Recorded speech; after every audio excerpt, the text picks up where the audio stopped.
Bidadari chapter 130 Hansaplas. Antara gemas dan pening. Setelah Brigita menutup teleponnya, perasaan Reiko jadi tak karuan.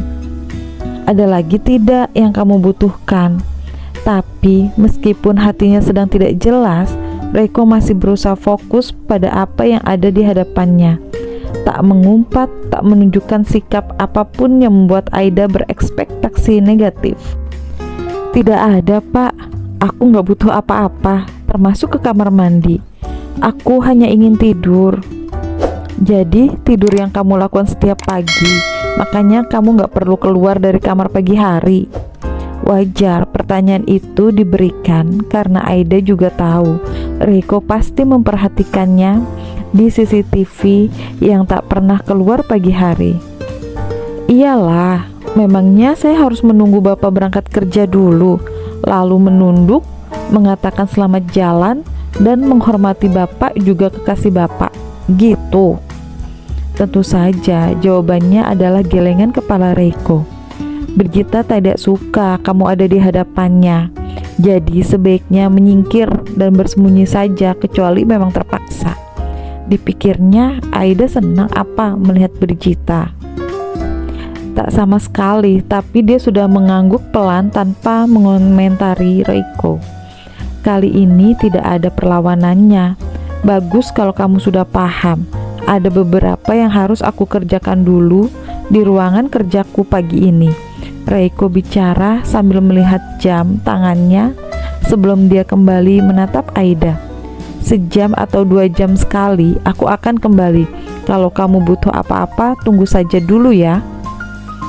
Iya, makasih ya Pak. Sebuah ucapan sederhana yang membuat pria itu kembali melirik Aida sebelum dia berdiri.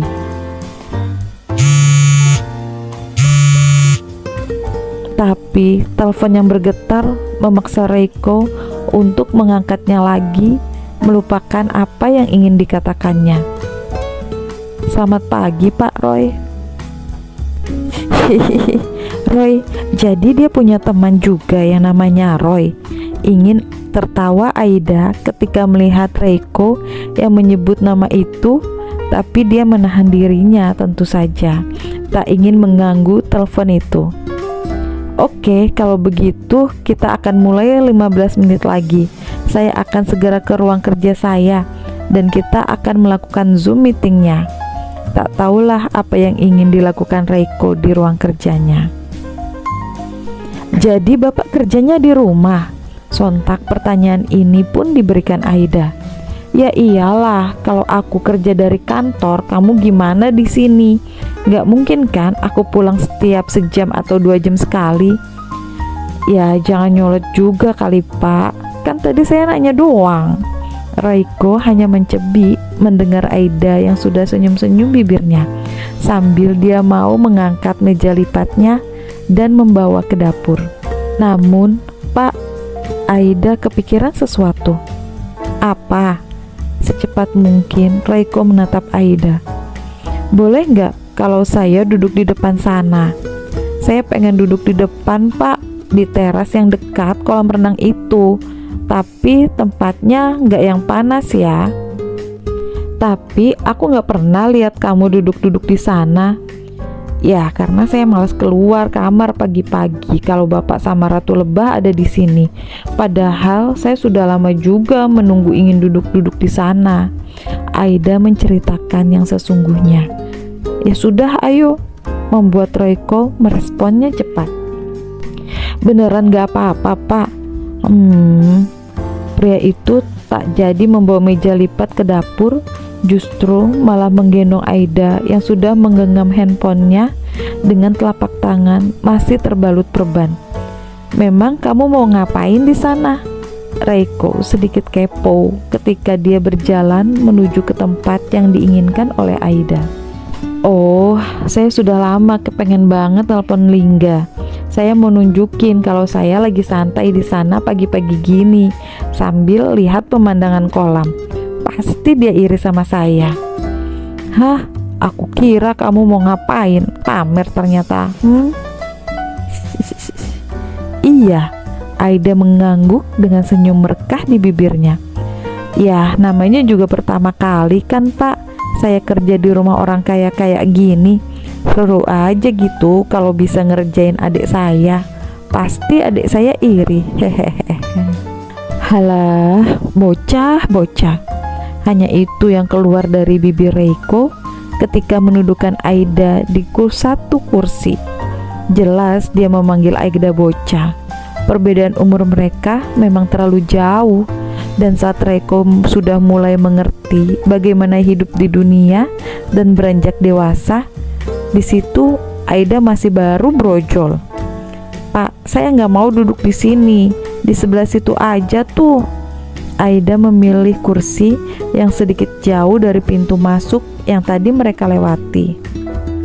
Kursi itu berada di sebelah kiri sekitar 5 meter dari posisi Reiko dan menghadap ke arah barat. Kenapa mau duduk di sana sih? Sengaja nggak mau dekat-dekat pintu masuk supaya aku nggak bisa dengar apa yang kamu bicarain sama Lingga.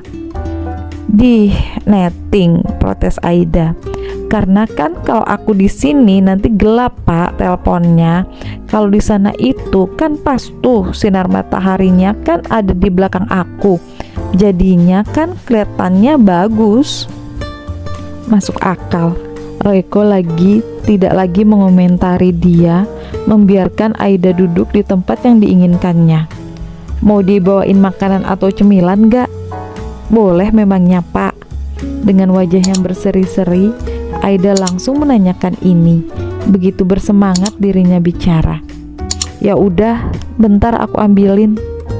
Semudah itukah meminta padanya? Dia mengabulkanku. Dia sedang berbaik hatikah padaku?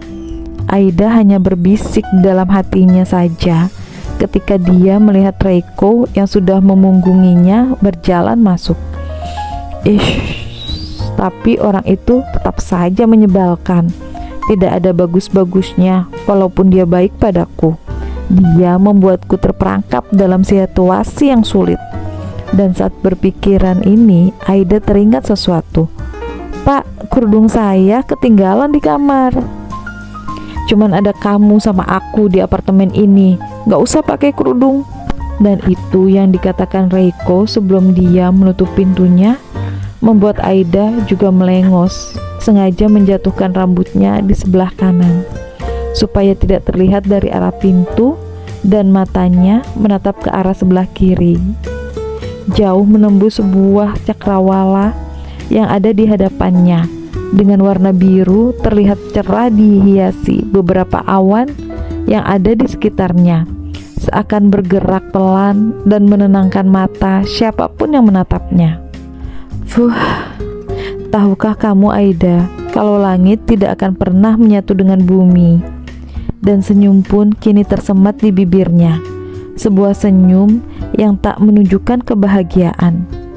Tapi lihatlah, apa yang ada di antara langit dan bumi itu memang terlihat indah, dan cukup menikmati keindahan itu saja tanpa harus meminta langit dan bumi bersatu. Syukuri saja yang bisa kamu syukuri. Entah apa maksud Aida bicara seperti itu, tapi memang itu yang keluar dari bibirnya, sambil tangan kirinya juga menghapus sedikit tetesan air mata yang keluar dari sudut matanya secepat mungkin. Sudah, jangan melo. Pemandangan di sini sangat bagus sekali. Aku suka sekali tempat tinggi. Sayangnya ini masih ada atap. Mungkin kalau tempat ini tidak ada atapnya akan lebih bagus lagi, dan aku bisa melihat awan bergerak di atas kepalaku. Bisik Aida lagi. Di kampungnya tidak ada yang seperti ini, dan kebetulan apartemen Reiko memang cukup tinggi sehingga dia bisa menghayalkan sesuatu seperti atap gedung. Ini cemilannya. Dan suara seseorang setelah suara pintu terbuka memaksa Aida melirik lagi pada sumber suara. Pak, gak ada Ciki. Lagi sakit, cemilannya buah aja. Itu semua buahnya udah tinggal dimakan. Aku sudah tambahkan air lemon di apelnya. Jadi dia nggak akan kuning. Kamu makan saja itu. Nanti sejam 2 jam lagi aku balik lagi ke sini. Mudah-mudahan sih cepat zoomnya. Aida pun mengangguk cepat. Pak, Bapak lagi bisnis apa sih Pak sama Ratu Lebah? Emang perlu duit banyak? Bukan Bapak ini di Zoom meeting bisnis lain lagi. Bapak bisnisnya berapa banyak sih? Kok nggak pusing sih bisnis banyak-banyak gitu? Nanya kok panjangnya kayak kereta. Tapi kemudian tiba-tiba saja Aida menyeletuk begini, membuat Reiko mencebik. Ya biar saya nggak lupa apa yang mau saya tanya. Udah nggak usah pikirin bisnisku. Gak ada gunanya juga aku cerita sama kamu.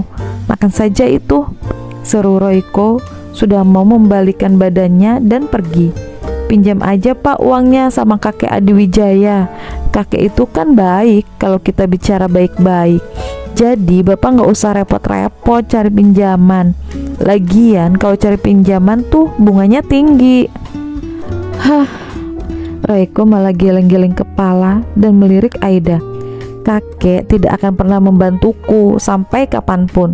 Baginya perusahaanku itu hanyalah perusahaan mainan yang tidak akan pernah bisa berkembang. Aida tak tahu mesti merespon apa. Kakek ingin aku sekolah bisnis, dan saat di luar negeri aku mengikuti apa keinginannya. Namun aku tidak bisa berbohong kalau aku juga menginginkan belajar di desain interior.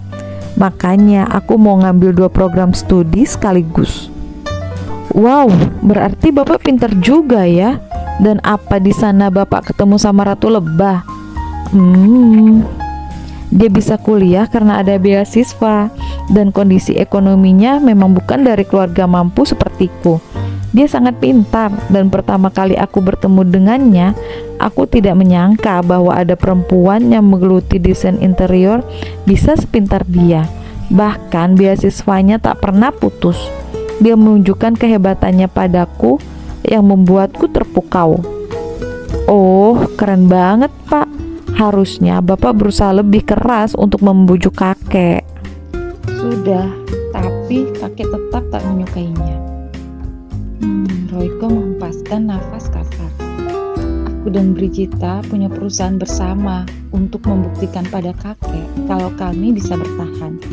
Dan kami tak sama sekali mengharapkan bantuannya di awal kami kembali ke Indonesia.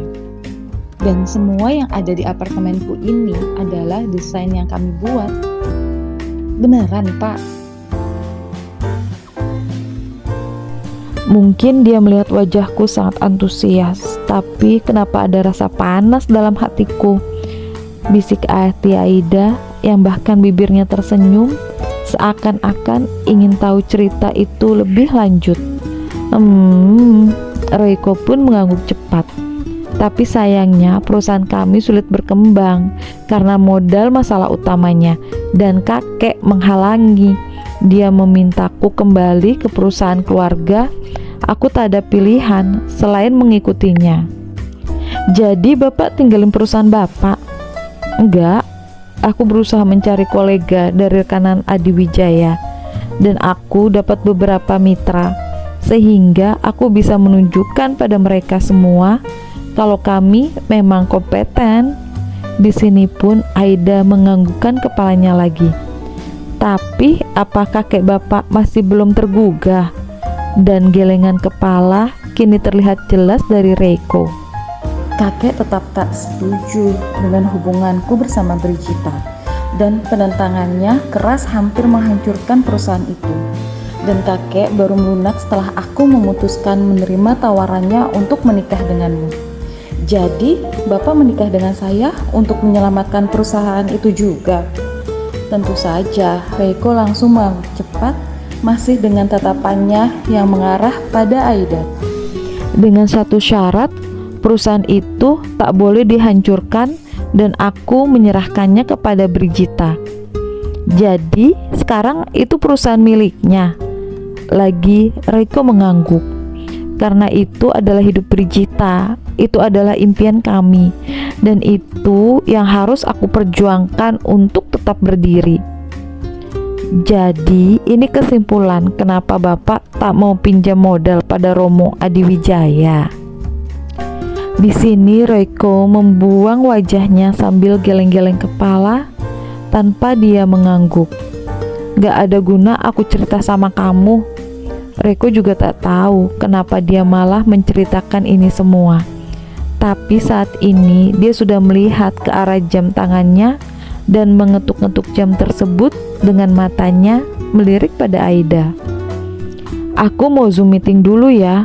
Tak perlu pikirkan masalah ini karena kamu gak bisa ngelakuin apapun soal ini. Jadi kamu makan aja buahnya. Itu jus apel juga baru aku buatkan, fresh. Dan itu kata-kata terakhir Reiko sebelum dia masuk ke dalam, meninggalkan Aida sendiri di teras.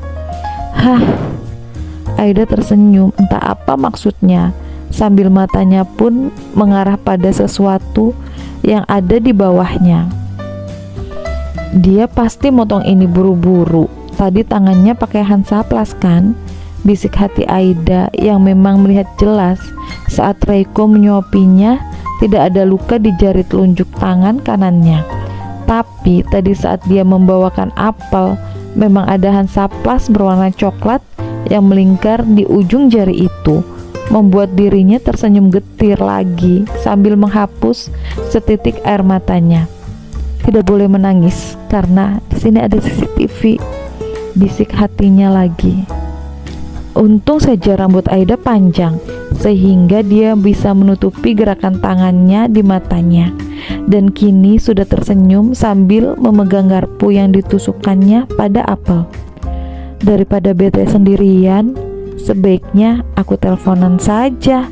Silaturahmi itu kan memanjangin rezeki, ucap Aida yang kini sudah memencet tombol video call dan menunggu orang di ujung sana merespon. Loh, Duk, tumben telepon kakek pagi-pagi gini. Piye kabarmu?